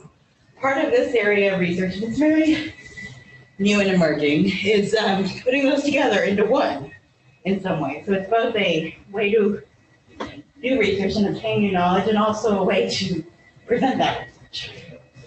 So, okay. Sort of a little background on the process. Like, part of it is writing as discovery. One researcher said, to conceive of writing as discovery or technique implies the necessity of rewriting. It also calls for a practice of writing informed by extensive reading, which of course you do if you're writing a creative project. You research. If these conditions are met, then I think it's appropriate to call writing a research method. So basically, one example of this would be, like, let's say you're writing a poem. You're writing and you rewrite. Through that process, you explore the form and the meter and the verse. You're learning more about it and you're practicing. So it's this unique combination of practice, form, and the creative piece. One metaphor that the same author used was imagining you're like trying to get water from a well. So you put the bucket down, and maybe the first 3 times you come up empty, but eventually you're putting the bucket down. This is like the process of writing and rewriting and going through it again. Whew, I get a lot of breath. I always do that. I get really nervous when I'm presenting. And it's okay. I get so excited about it. Yeah. You're my friends. But yeah, so it's you put the bucket down in the well, and eventually you're going to break that water and or get down below where the water is and come up with something, and that's the process of rewriting, and also in that way figuring out your finding your voice and finding your goal. So when I have a very abstract, weird concept like this, I usually go to a spreadsheet because I think they're magic and can solve stuff. So I was like, okay, let me compare it to something I have a good understanding of, like something we did a project about, archival research, and something that several of you are doing. Like if you're using archival research, you'd have like some of these skills you would need. Some of the skills you could need or possibly teach would be conducting conducting interviews with first-hand witnesses, or visiting physical archives, and the many other things we talked about. Some examples of research in creative writing would be like a lyric essay, which I will in the next slide explain what that is and give you an example, or character interviews, or a fictocritical screenplay, which would be the large project in my class, or listening as research. So the next what I'm going to do, just to introduce this, is give you examples of each, because these are all, at least to me, very foreign terms. I've heard of a lyric essay, but didn't really know what it was. So this is an example. And is there anyone who likes to read out loud? That person who's like, But do you need someone to read out loud? yes. Which one do you want? If you'll read this top little chunk right here, the So the whole top right? yeah, this whole top part right here. Okay, so I drive from Richmond to Raleigh, Raleigh to Fredericksburg to Gettysburg on 2-lane highways for 2 days. I keep my notebook open in my lap to write down the names of motels I pass, partly because they've evolved from technical postcard destinations with more geometric signs to roadside slums of peeling paint and mediocre marquee promises, housing stereotypes and imagined meth dens, and I admit I love ruin, and therefore seeing them a quarter plunks into the vending machine of my heart, and down drops that generic American nostalgia. Thank you. So what this is, a lyric essay is a combination of prose and poetry. So this is the prose part. She's basically explaining how she wrote this poem, and it's in that, with the shape and kind of a visual poem where the shapes represent what she's seeing. And I'll let you guys read actually I'll read it. Royal Inn, water beds, Crescent Motel, clean, HBO, 360 Motel, Court, Cardinal Motor Court, Travelers Welcome, Microfridge, Johnson's Lodge, Vacancy, Single Double, Color TV. So that's her poem, and it's interspersed with the prose that is explaining kind of her inspiration process. And so it's a form where you're mixing those two together instead of having the two separate things. So this is one example. And let's look at the next one. Okay.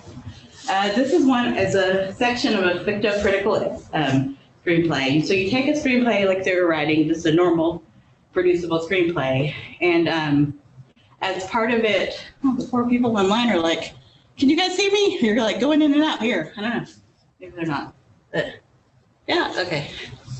Okay, so you take this, and in this case, she's doing an interview with one of her characters as a way to discover her own motivations, her own theory behind the way she writes what she writes. So with this one, I need two characters, a female journalist and Louise. Would anyone like to read? No? I'll just be talking to myself. I can be the female journalist. Okay, you be the female journalist. I was like, otherwise I have to do two different voices, which I could. Okay, you be female journalist, and I'll be Louise, which Louise is the author of the piece. You didn't wait for her to answer my question. It's not a necessary part of the story. My audience wants to know. This is my audience too. Her story is more important than yours. I'm telling two stories, mine and hers. Both stories matter. To me, the process is just as important as the final product. What does that mean? It is important to me to acknowledge how the screenplay is being constructed. I question the characters' actions and intentions. Including mine? And mine. Every character has a part to play. You'd have made me a minor character. Minor in the sense that you only have one line to say, but that says a lot about the roles women play. So why didn't you let her answer the question? She wasn't planning to answer it. We shouldn't need to justify our decisions. But she is getting married. Louise walks away. So it's examining, and it's a way of presenting her research findings too. So she's examining, like, why did she put this character in and only give her one line? Why did she not have her answer the question? So she's explaining it, but using creative writing as a process to do that. One thing with fictocritical is basically fiction that where you is critiqued from the point of view of the writer critiquing their own work and analyzing themselves. So it's acknowledging the work of the author within the work. Like, I'm an author, this is my place in the work, and acknowledging your influence and examining it. So it's basically examining, again, like taking those two parts, the creative and the explanatory, and merging them together. Okay. And let's see, next we'll look at, this is one essay. Basically, this person was doing research on food waste and studying it. So for part of her research, this is just a section, of course, she did more traditional research too, but she went into a kitchen and she just listened and observed, and these were her responses that she put into basically describing what she heard. So she was using listening, which isn't creative writing, but a lot of these things are coming up, just different ways of doing research from creative form. So she took this, did the listening and put it in a creative writing form. So I will just read this unless somebody really likes to read. Yeah, okay. No, I was trying to figure out, was that a, no, okay. I'm so surprised, like a room full of English majors, figured y'all would be like, oh, I like to read. Voice. But you all had to present today. So. Yeah. Okay, so listen, imagine a quiet kitchen. You cannot see the kitchen, but you can hear it. A person moves slowly around the space, and you can tell she's familiar with it. She opens a cupboard, pulls out a cheese grater. It sits on the chopping board. You can hear the timbre of the wooden chopping board and the metal grater and the space between and around them, the sound in the moment they meet. The person in the kitchen places a saucer full of avocado seeds on the chopping board. The seeds roll around, their skins dry, crackling as they meet one another. She picks up a seed, begins to grate it. The sound is like the sawing of timber, the rhythm uneven because the seed is so hard to hold. The metal of the grate wobbles, the pressure from the seed in her hand. She breathes as she grates. The sighs and pauses. The grating is hard work. So just as part of her research into kitchen behavior, she observed this just listening and put it in essay form. Okay. Any questions on? No, okay.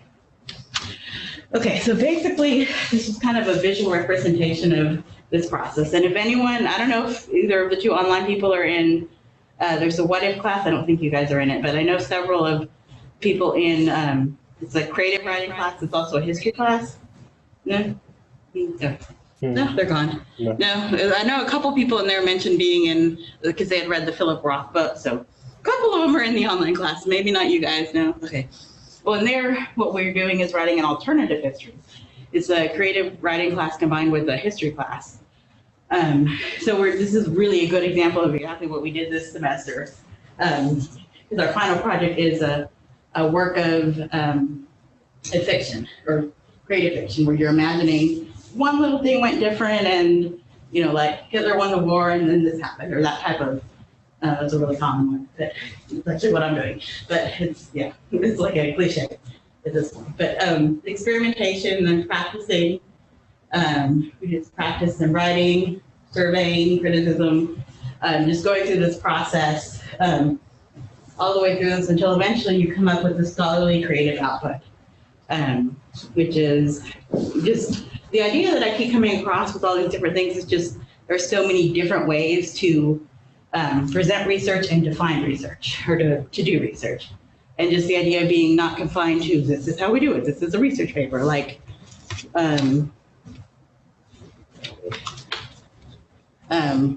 even one form, I think what we're doing in this class, instead of turning in a traditional research paper, we're turning in a syllabus. So even going through that process, it forces us to examine stuff and you research your own. Like I'm learning a lot about my own thinking as I'm trying to come up with the policies and the rationale and the, you know, going through like, okay, I want to do the late policy of this because of this experience and this and it.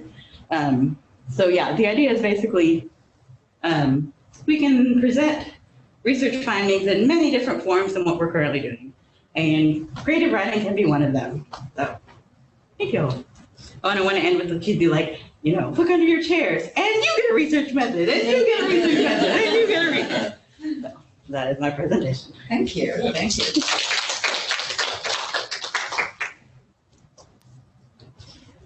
Yeah, at first I didn't realize that creative writing could be a research method, but the more I looked into it, and then I think I mentioned to you, I'm not sure. Yeah, the journal. The journal, and then what the process it takes in order to write, for instance, creative nonfiction. Mm-hmm.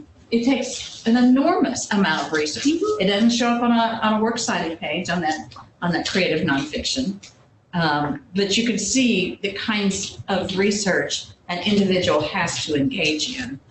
And I can give you an example that after my experience with cancer and chemotherapy and the insurance company and all of that, I did a lot of research to find out how much my treatments cost if I were to pay out of pocket, and how the percentage of people who have to pay out of pocket, and I found out the names of the actual drugs that they were pumping into my body. And I discovered when I was doing my taxes, because I got to deduct my medical expenses, that they would let me claim 17 cents a mile for my driving to and from where I got my treatments and stuff. But when it comes to business, they give 24 cents a mile. Which told me, that told me so much about our culture, that, or might have been 34 cents. It was unequal. And so I found out all of this information because I was engaging in this creative nonfiction. And so it was very much a research method for me as to how I went about, how I carried out my research. Yeah, that's something actually Jessica, who's in this class, she was dealing with this stuff where it took a while to figure out what was going on. So she's like in the database, like, looking up case studies and doing scholarly research when trying to figure out what's going on. But she did actually, and I got some answers this week. So she told me I could tell you also.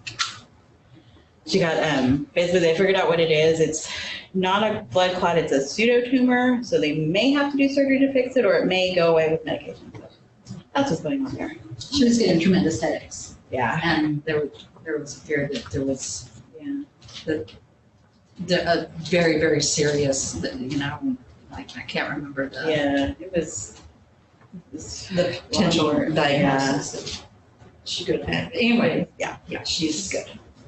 And doing scholarly research to figure it out. Yeah. All right. Thank you. Thank you. Okay, you win best title. Best title ever. I've never heard a better title for anything. So, that's not very big though. Press the full screen. Yeah. Where? Go up there. This one? Okay. Okay, so I like to use Prezi because of the templates, and whenever I saw this template, it was very symbolic to me, so I knew I just had to use it. The box with the label reminds me of the boxes within an archive that are full of primary sources waiting to be unlocked and freed, which is represented by the birds. And the birds look like paper too, so that's cool. So archival research, what is it and why is it so awesome? So we've all done an assignment for this, defining archival research, so I'm not going to spend too much time on it. I do, however, want to mention that even though archives are defined as collections of historical records and or documents, anyone who has furthered their research with this method by immersing themselves in this world of historical collection would have a lot more to add to that definition. It has a culture all its own. And the precious primary sources inside an archive are snippets of the past, and a researcher is able to contextualize them. So by weaving together secondary source expertise with what a primary source has to offer, creates a developed perspective on a moment in history. So I think the archives could help me. What is my first step? Before you begin your research, you have to do some research on the archives. So every archive is different. They all specialize in different things and have different collections. So it's important to research what archive would actually help you or be up your alley. So I'm in. Once inside, practicalities to keep in mind. The text that we read in English Studies, Carolyn Steedman's chapter, she outlines several practicalities to keep in mind for beginners. So like archivists like to go home too. So all institutions have hours of operation. So it's important to find out those hours of operation to formulate your study schedule. And she also stresses to dress accordingly. She says that archives are filthy, dusty places, which led me to my title for my course. They're dirty places and very cold. So to wear something warm that you don't really care about, and no pens allowed. So archival researchers research responsibly. There are ethical issues surrounding the method. So there are laws and federal regulations in place in regards to archived items. So it's important to consult these laws before publishing any of your research to the CYA. And with laws and regulations aside, since a lot of the material within an archive was not created for public consumption or for our eyes, it's important to, you have, as a researcher, an obligation to the creator to use their creation ethically.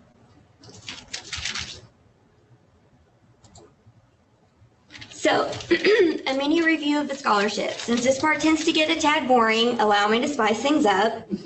I worked so hard on this, and then it wouldn't embed. So I have to go to the site. Hopefully it opens it there. No. Can you do a right click and tell it to open that way? No. Oh my gosh. I wonder if I. Can't you just I was like, what do you copy paste? It's not, it's as an image. Can you hold control and then click it? No. Just write down. I tried that. Oh. Just write down the link.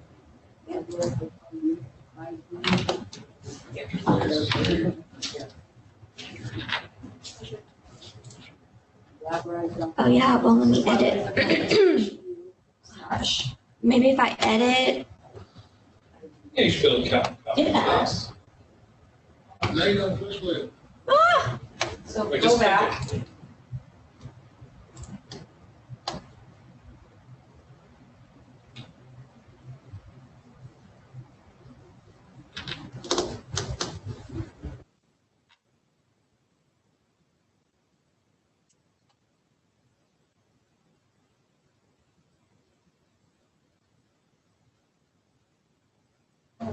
Yay! You picked it.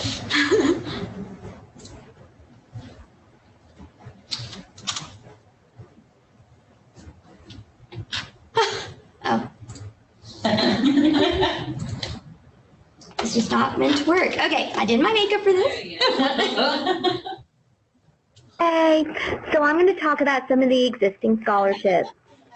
I've already mentioned Carolyn Stevens' chapter from Research Methods for English Studies, and we've all read it, so you know it's full of good info.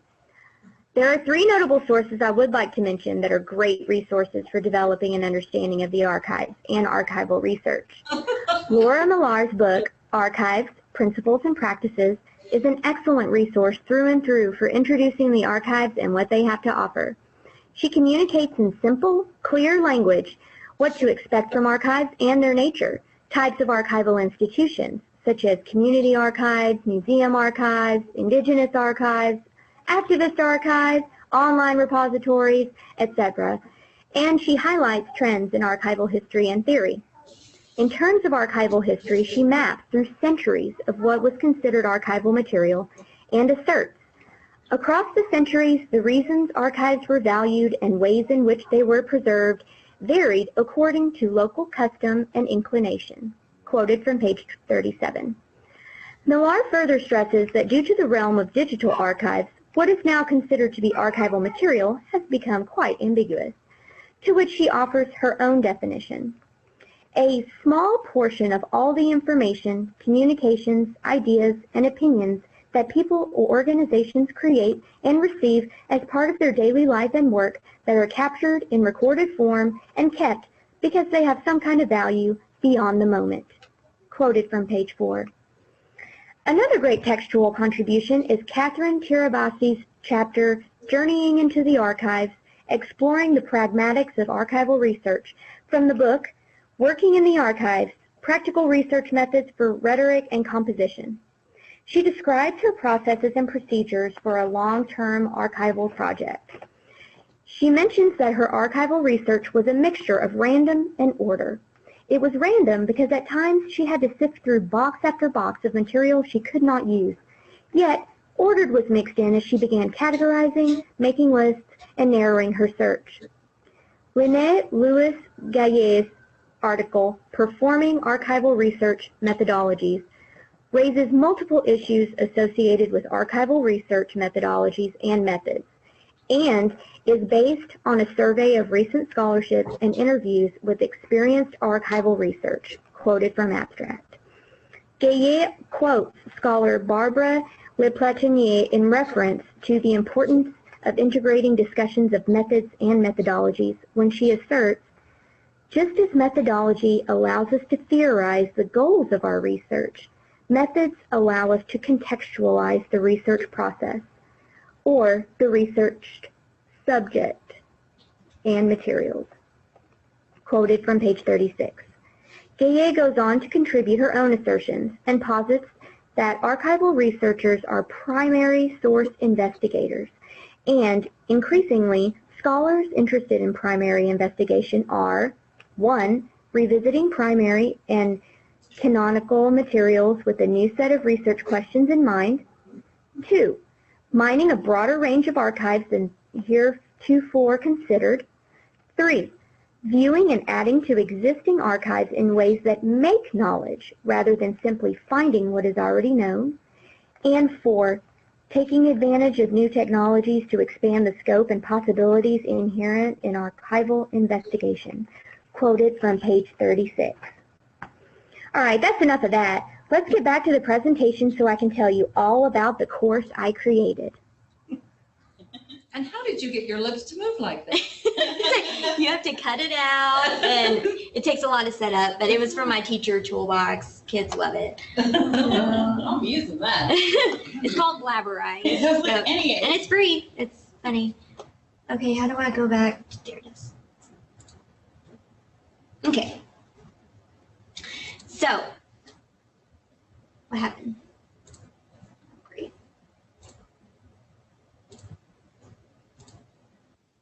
Okay, so my course, Fondling History, Getting Dirty in the Archives. Pretty sexy, huh? So my course description. I designed this course with 2 types of students in mind. The first student will use the knowledge they gain from this course to advance their future research endeavors by using archival research. The second student plans to pursue a career in the archives and record management, and will expand upon the basis I provide in this course down that career path. The required texts, Susan Lawrence's Privacy in the Past, Research Law, Archives, and Ethics. This one is great because she lays out the ethical obligations and the laws and regulations that a researcher needs to keep in mind that I mentioned earlier, which is really important to be aware of. The other text I mentioned in my Blabberize, it's great because she defines archives, the nature of archives, trends, theories, uses for archives, and types in part 1 of her book. In part 2, she outlines the archivist perspective in regards to things like preservation, acquisition, arranging and describing, and best practices to make archives available. So some noteworthy assignments for my class. I'm not going to list all of them, just some of the main ones. Every week, we're going to read 1 to 2 chapters, and I want them to write weekly reflection pieces to the readings. But to complete these, they need to find one scholarly article that connects to the reading in some way on their own to formulate a more rounded perspective. This one, develop an interview together and shadow an archivist for 8 total hours. So this is an immersive exercise, and it's intended to shed light on what goes on behind the scenes. So students will each shadow an archivist for a total of 8 hours. Arrangements and placements will be taken care of by me in accordance with their schedule. And students will enter into this experience with a list of interview questions that we create together in class. So some information that they would want to gather from the archivist on top of shadowing them. And then whenever they complete this, students will post their interviews along with the answers, the questions and answers, and a 500-word description of their experience. Another one has to do with the debates. So I want the students to go out on their own and find 2 scholarly articles that talk about debates within the field. And then talk about how they compare and contrast. And let's see. Oh, and everyone is going to present their findings, and so that we can have our own debate and maybe see if we have a stance within the debates. And the digital aspect of this, I will model how to access digitized archives through our university's database. And then the assignment will then be to locate the physical archive nearest them and find out what special collections they have. It doesn't matter what it is. I just want them to find a special collection in a physical archive and then find a similar collection in digitized form. And then do a comparison between the 2 collections to see how they differ different modes. So the final projects, there's 2 of them since this is geared towards 2 different students. The first one is geared towards future archivists. So in one of the texts, there is chapter 12, read outreach and community engagement in Millar's text. So after the reading, they need to develop a hypothetical project to raise awareness in their community about the importance and value of the archives and archival material and what citizens can do to contribute. Describe how you would approach this project, how it would be funded, the methods you would use, visuals are encouraged, and how you would execute the project. That's 1,500 words. Then part 2 of the archivist project is to volunteer an additional 16 hours in an archive and submit a detailed log of your experience, at least 15 pages. For the researchers, the project is to choose a topic in which you could use archival research, and after getting the green light for me, develop an 8 to 10 page research paper with 1 physical archive as a reference, 1 digitized archive as a reference, and 5 scholarly sources to contextualize it. But the second part of this is a methods log or an experience report. So I want them to log their experience during the research. So I would like them to answer questions such as, how did you go about finding the archives you used? Describe your time inside the archive. Did you encounter any obstacles or problems? How did you feel about digital archives in comparison to physical ones? What did you learn from this experience? Did you gain anything from this experience? And what would you do differently in the future? And that's it. I love memes, so. That's it. That's great. Yeah. I'm gonna post that, the title of that course on Facebook. Because it is the best ever. All right, that's great. Questions from anybody? This is like a fun class. Well, it's really basic, really just. But it seems pretty fun. Yeah, I'll take it. Kind of makes me wish I'd started out in archives in the first place. I will. All right, well, all right then. That ding that you heard was announcing that we had 8 minutes or 10 minutes left in class, so we're down to about 8 minutes left. Chi and Michael, if you would listen to the very beginning of this recording when it comes up, because I go over some of the things on the rubric that you'll want to, that I've clarified, although I think it's pretty clear. And the rubric is located in, you should have gotten a copy of it in your email, and it's also located in note sharing. So if you have any questions, let me know about that. Okay. Did you post the one you did last week? It was like where you did. I adapted it. That's the one I adapted because it was pretty much a mess. The one that I was making on the fly. So it's like a refined version of the Yes. Dropbox? That's Yeah. right. Just press the box. Sometimes it won't pop up, and then you have to scroll down. All right, so folks, it's been great meeting you this semester. And what a pleasure it's been to explore this course together. It's had its challenges, I know, but you're still alive. I didn't kill anybody again. I am so thrilled every semester when we make it through. And I hope you picked up something from this course. I have, because of the research I did. It's led me to some pretty interesting findings of my own. So I guess then, folks, get the papers in. Pay attention to the comments that I've given you before, and get your presentations in. If they're not already there, they should be.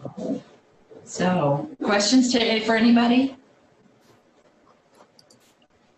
No? Not yet. Our last Monday class. Okay, then I will, you'll hear from me again, because I'll be returning those papers. And I think I'm 90% caught up with everything right now. So, all right, I guess that's it on grading. Which papers? Is it I think you got us all the stuff back, didn't you? Well, there was discussion boards and, Oh. Was it, you're missing grades. yeah, but I got about 90% of everything there. Okay. So goodbye to you all. Goodbye to you all. And I'll see many of you again. And you'll hear from me again as I grade. Okay, bye.